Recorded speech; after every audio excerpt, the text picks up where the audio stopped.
जनपद जौनपुर का चर्चित हत्याकांड आज़ाद बिंद दूल्हा हत्याकांड। 1 तारीख को दूल्हे बने आज़ाद की हत्या कर दी जाती है और पूरे जनपद जौनपुर में ही नहीं पूरे प्रदेश में इस घटना को लेकर के तहलका मच जाती है। और इस मामले को जब पुलिस प्रशासन संज्ञान में लेता है तो विधिक कार्रवाई में जुट जाता है। हालांकि इस घटना को लेकर के जिस तरह से प्रशासनिक कार्रवाई हुई वह भी काबिल तारीफ थी, लेकिन यहाँ आज़ाद की बहन सौम्या लगातार आरोप पे आरोप लगाती चली जा रही थी। वह किसी की बात सुनने के लिए भी तैयार नहीं थी। ऐसे में जितने भी राजनीतिक लोग गए, जितने भी प्रशासनिक अधिकारी कर्मचारी गए, वह सभी लोगों की बातों को नकार दिया। उनकी सिर्फ एक मांग थी कि सारे दोषियों का इनकाउंटर होना चाहिए। यह भारत है, भारत देश का संविधान है और संविधान के विभिन्न प्रकार के कानून हैं।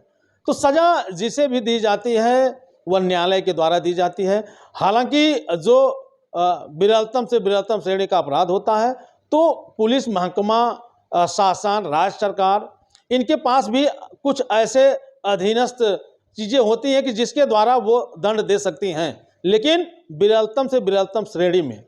तो आज हमारे फ्रेम में आप देख सकते हैं समाज विकास क्रांति पार्टी के राष्ट्रीय अध्यक्ष अशोक कुमार सिंह हैं। इनसे हम जानेंगे क्योंकि ये भी एक सामाजिक रीढ़ माने जाते हैं और इनका भी समाज में अच्छी पकड़ है। और इनसे जानेंगे कि इस मामले की मॉनिटरिंग एसपी साहब के द्वारा हो रही है, इनके क्या विचार हैं, किस तरह की कार्रवाई होनी चाहिए थी, क्या रवि यादव के साथ सही हुआ या आज़ाद बिंद का जो मामला है इसमें क्या क्या होना चाहिए। बहुत बहुत स्वागत जी, बहुत बहुत धन्यवाद आपका। मैं अभी इसके पहले भी प्रेस कॉन्फ्रेंस लिया था। कल भी मेरा प्रेस कॉन्फ्रेंस था जौनपुर में, और उसके पहले मैं 2 बार प्रेस कॉन्फ्रेंस ले चुका हूं। इस जो 1 मई से जो आज़ाद बिंद की हत्या की गई, दूल्हे की हत्या की गई, जो उसकी बहन सौम्या गली गली न्याय की भीख मांग रही है, कभी उस नेता से, कभी उस नेता से, कभी पूर्व सीएम से, कभी सीएम से अपॉइंटमेंट लेके मिलने की कोशिश कर रही है।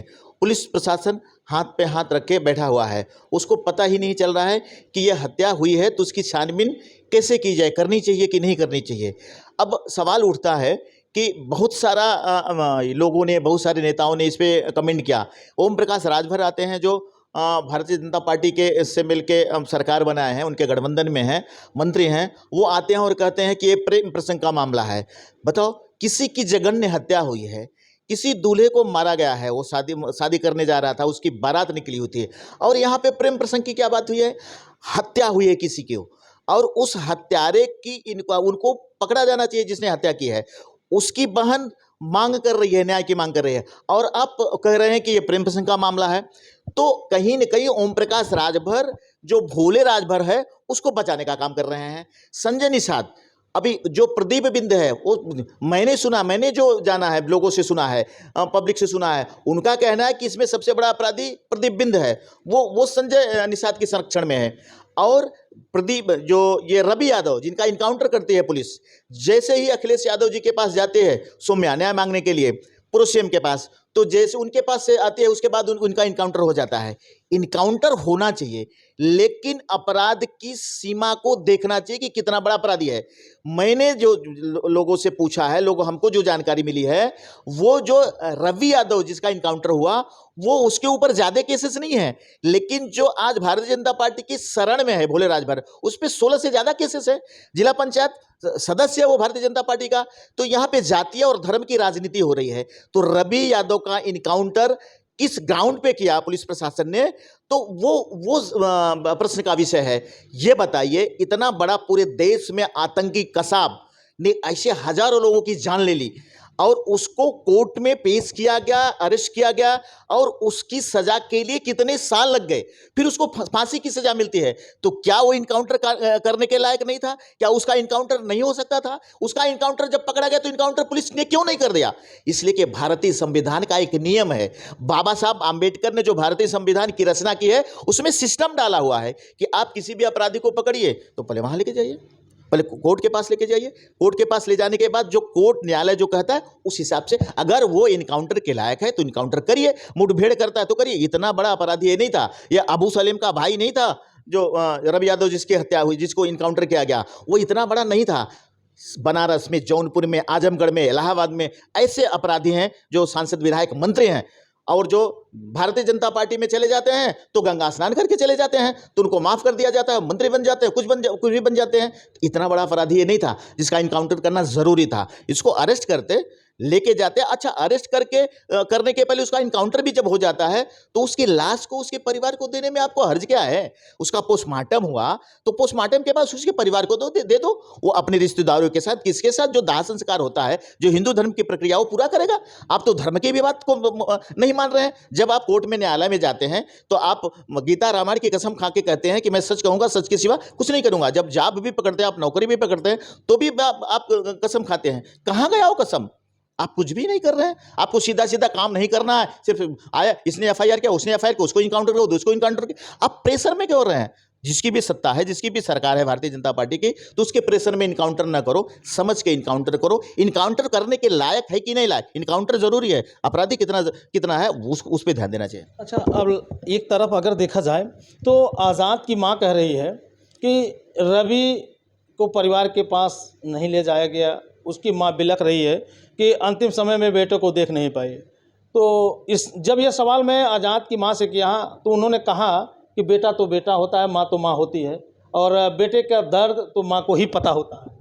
जी बिल्कुल, वही तो मैं कहा कि अब उसके भाई जैसे सौम्या दर दर भटक रही है। ठीक है, वो थोड़ा सा बोल लेती है, समाज में चली जाती है तो कर रही है, बाकी उसका परिवार तो बिल्कुल जीरो है। वो तो चुपचाप बैठा हुआ है, वो तो सिर्फ रो रहा है, करा रहा है।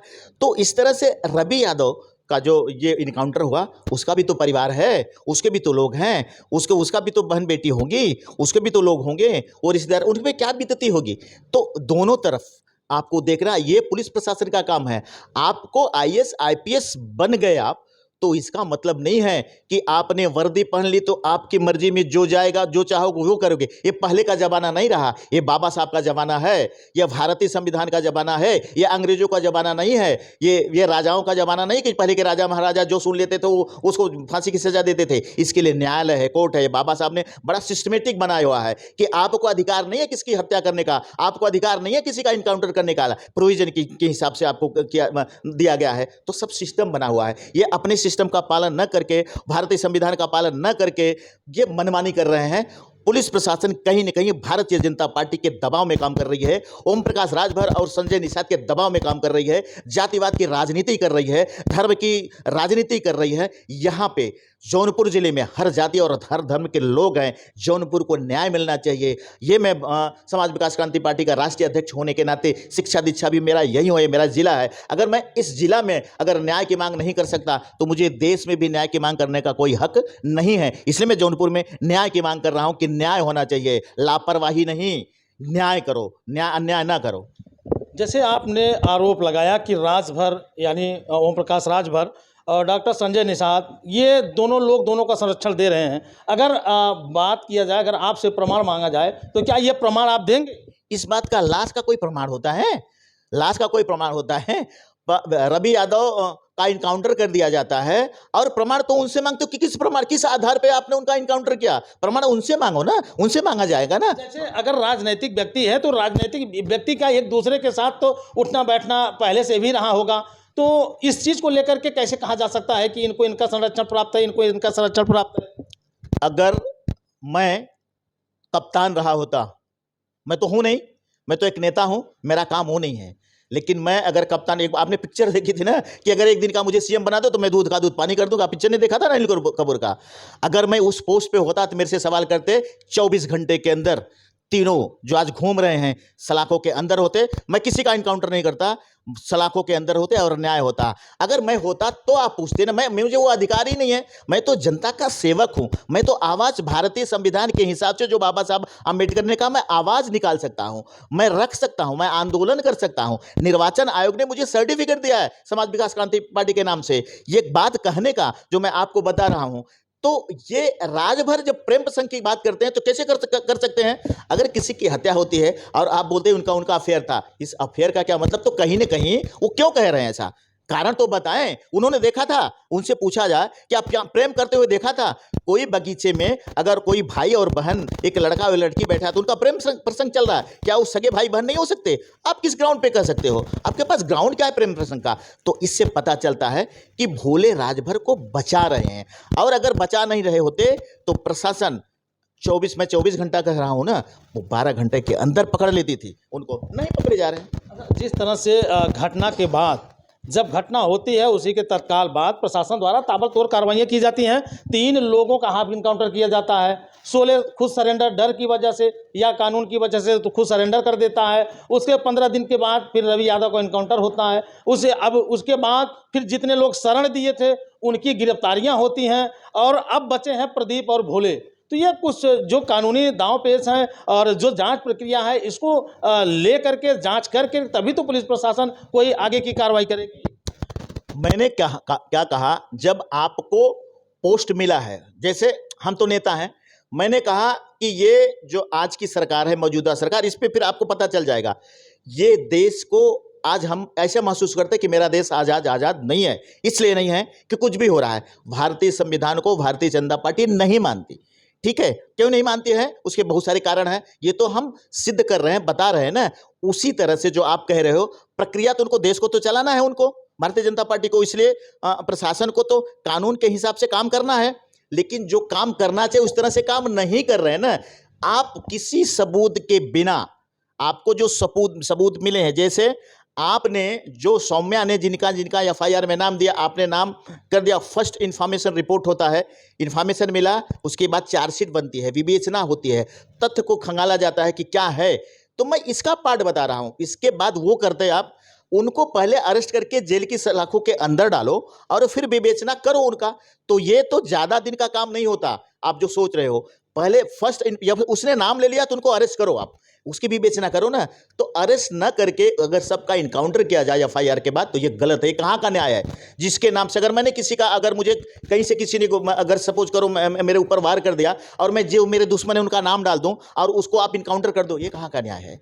देखो तो सही, हमें चोटें आई हैं, हम कराएंगे, हो सकता है मेरी आंखें धुंधली हो, मैं पहचान नहीं पाया, आप विवेचना तो करो, बताओ तो सही कि कौन सही था। हमको तकलीफ हुई है तो हम नाम लेंगे, लेकिन नाम लेने के बाद एक काम पुलिस का है कि सही करे, किसका इनकाउंटर करना है कि नहीं करना है, न्यायालय को सुपुर्द करना है कि नहीं करना है। ये भारतीय संविधान थोड़ी कहता है। आप सोचो ना, आप भारतीय संविधान के हिसाब से काम करोगे तो हो जाएगा। जैसे मैंने आप कसाब का आपको एग्जांपल दिया, उन्होंने हजारों लोगों की जानें ली, जघन अपराध किया, पूरे देश की जनता हिल गई, लोगों में डर पैदा हो गया। तो क्या उसको अरेस्ट करने के बाद उसका इनकाउंटर किया गया? क्या उसको कोर्ट के हवाले किया गया? उसकी इंक्वायरी हुई, उसकी चार्जशीट बनी, उसका कोर्ट में डिसीजन हुआ कि इसको फांसी की सजा मिलनी चाहिए, तब फांसी की सजा होती है। मैं वही समझा रहा हूं, मैं वही कह रहा हूं। आपने जिस तरह से देखा कि अशोक सिंह जी जिस तरह से अपने विचारों को रखे, कहीं ना कहीं अगर देखा जाए तो सर्वोपरि संविधान होता है और न्यायपालिका। बात अगर न्यायपालिका की करें तो ये न्याय करने का काम न्यायालय करता है, न कि यह किसी व्यक्ति विशेष के द्वारा या किसी व्यक्ति विशेष के दबाव में आकर के कोई कार्य कर दिया जाए।